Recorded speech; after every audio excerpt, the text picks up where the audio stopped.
দেখতে পাচ্ছ এই সেই ভাইজান মালদা থেকে পায়ে হেঁটে চলে এসছে বাবরি মসজিদের এখানটায়। তো আমি জেনে নিব যে এখানে কিসের উদ্দেশ্যে এসছে। হ্যাঁ, তো কিসের উদ্দেশ্যে এসছে তো আমি একটু জেনে নিচ্ছি। হ্যাঁ, ধরেন ক্যামেরাটা। আচ্ছা, হ্যাঁ বলেন। ধরেন। করেন আপনি দাঁড়া খাড়া হন। ওয়ালাইকুম আসসালাম। ভাইজান কেমন আছেন? আলহামদুলিল্লাহ ভালো আছেন? খাওয়া দাওয়া হয়েছে? খাওয়া দাওয়া করলাম। বললেন কদিন আগে এসছেন এখানে? আমি আজকে 11:30টায় পৌঁছলাম। 11:30টায়। বন্ধুরা আজকে 11:30টায় এখানে পৌঁছাচ্ছে। তো বাড়ি থেকে কখন বেরিয়েছিলেন? বাড়ি থেকে বেরিয়েছি মঙ্গলবারের দিন ভোর 5টার সময়। মঙ্গলবারের দিন ভোর 5টায় বেরিয়েছে। তো এখানে কি করতে এসছেন?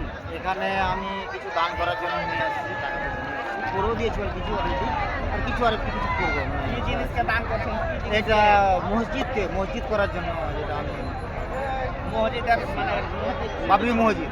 বাবরি মসজিদ জি, জি। এরকম ভাবে বলে কি হ্যাঁ, বাবরি মসজিদে আমি এসছেন? বাবরি মসজিদে এসেছি। মানে দান দান করার করার জন্য জন্য এসেছি। এটা মালদা থেকে চলে এসছেন। জি জি। আচ্ছা আচ্ছা। রাত্রেও হেঁটেছেন নাকি? রাত্রেও হেঁটেছেন? উদ্দেশ্য কি এটা আমার ভালো লাগছে, এটা নাকি একটা ভালো কাজ, এটা আচ্ছা, পবিত্র ঘর তৈরি হয়েছে। বন্ধুরা নেকির উদ্দেশ্যে চলে এসছে মালদা থেকে পায়ে হেঁটে।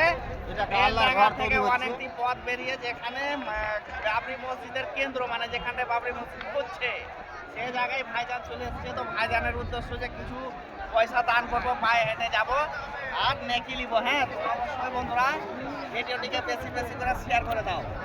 আর ঠিক আছে ভাইজান, দেখা হবে, দোয়া করবে।